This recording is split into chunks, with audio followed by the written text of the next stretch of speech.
Censorship, Soviet, Iranian of the past? Nah, not at all, actually. Coming to a country, a town very near you very soon. Now, Nick Cohen is a British journalist and author, terrific columnist, by the way, for The Observer, a blogger for The Spectator, and TV critic for Standpoint magazine. His new book, which is essential reading, and you can now get, of course, in Canada, You Can't Read This Book, is the title. I love it. He joins us now from London. Welcome to you, sir.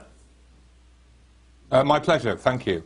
Now, I mean, it's extraordinary what you say. You collect various incidents and examples together, which I think will shock a lot of people who may have heard that the odd issue of censorship that's taken place. But I think it's got worse in the past 20, 25 years. There are now more people who are silenced in the West because of their views and opinions. Well, I mean, if you go back 30 years, you have the great change of the fatwa against Salman Rushdie.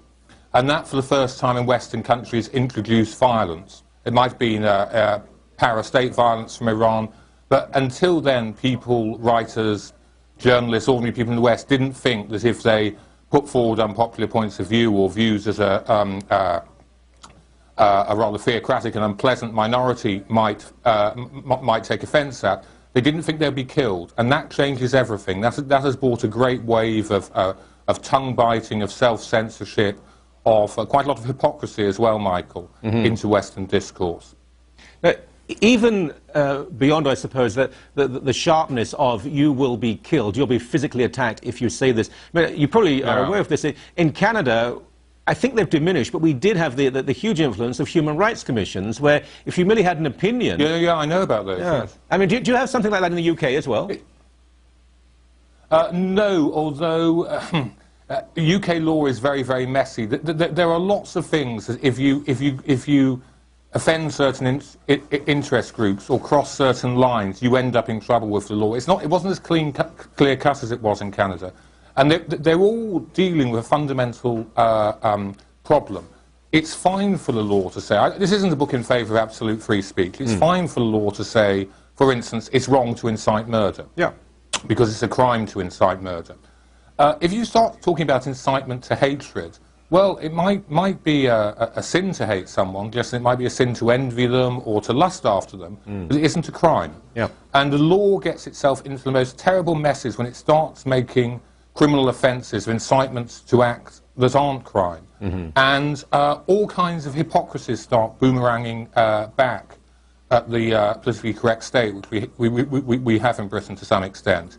I mean, for instance, these laws, these taboos, are there because people, quite rightly in my view, think that sexism, racism and homophobia are wrong. But because they are, because these are then, people then get into mentality that we must protect minorities from hurtful speech, come what may, they then start protecting groups and organisations that actually are sexist and are racist and are homophobic.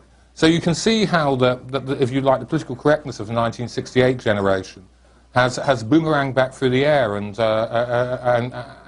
smacked it and become a contradiction in itself. Yes, that's a very good point. And it's not only the laws themselves and the ideology behind the law, it's their implementation too, because what we've seen in North America, and I think you've seen it in the UK as well, is it's particular groups who have a certain fashionable appeal who seem to have the most influence. Now in Canada, it's been overwhelmingly both Islamic and gay. But many in the gay community will say, oh, for goodness sake, you know, this is ridiculous.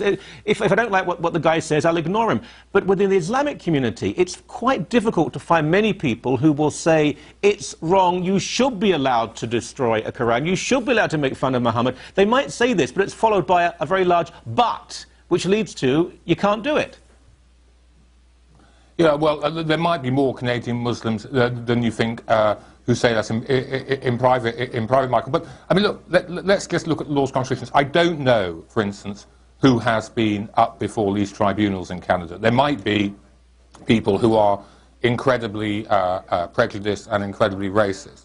But then, certainly the case in Britain has been that people bringing these complaints are also incredibly prejudiced and racist. Yeah. So, I mean, if you take gays and fundamentalist Muslims, well, you know, that people like the Muslim Brotherhood quite happily preach that one should kill homosexuals, along with Jews and and any Muslim who of his or her own free will decides to change his or her religion. Mm-hmm. So you then, this idea that there is some rainbow coalition of disadvantaged groups who all fit together neatly is false in itself. But beyond that, if your human rights tribunals in Canada are taking on an absolute bigot who doesn't oppose Islamist ideology, but just hates Muslims because they're Muslims, because they've got a different skin colour, because they've got a different religion to him, you should be able to beat him in open argument. Yeah. And if you can't, well, perhaps you've got no business being in public debate in the first place. Perhaps you ought to get out of the way and make way for someone who can. Mm-hmm. Extremely well put. And of course, I think you know the answer, that the major players who've been taken to those commissions have been very sophisticated, enlightened people who object to Islamism and not to individual Muslims. Yeah. What about those who seem to join this coalition, who must realize out of self-interest, and I've met some Jewish people, some gay people who will march arm in arm with the Muslim Brotherhood and other Islamic groups, surely out of pure self-interest. They know they're being completely suicidal. Well, I'm talking about Islamism here, Michael, not Islam as a religion of a billion or so people. Sure. But Islamism as an ideology that developed in the 1940s about the strangest and most staggering and hypocritical alliance of our time is the alliance of people who consider themselves left-wing or liberal left, who are allying with people from, you know, in classic left-wing terms, are from the religious far right. In certain cases, one would say the clerical fascist far right. The confusion of values going on here is a wonder to behold, but it's also a kind of betrayal. What happens if you're a young Muslim woman in Toronto whose family might have come to Toronto to get away from theocrats, to get away from, say, the government in Iran, and you want to enjoy all the freedoms Canadian society offers you, you want to be a feminist, you want to experiment, you want to break taboos, and old men who claim to represent you, who claim to lead your community, start threatening you, perhaps more than verbally threatening you. You ought to be able to turn to white people in Canada who call themselves liberals and socialists and feminists, yeah, and ask for their support and ask for their backing. But because they've got lost in this strange alliance whereby it's somehow politically correct to go along with religious reaction, they can't look after their own allies. They can't speak for them. Yeah. And if you look at that on a global scale, the consequences are pretty horrendous. Oh, and in this country, of course, we've had honour killings. Nick, sorry to interrupt you, so we're running out of time, but we're going to have you back. The book is called You Can't Read This Book. You can read it, and you can buy it at Amazon and elsewhere, so go and buy copies right now, because it's a statement you'll be making as well. It's a terrific read. Nick, thank you for your time, and we'd love to have you back on the show. Well, thank you very, very much, Michael.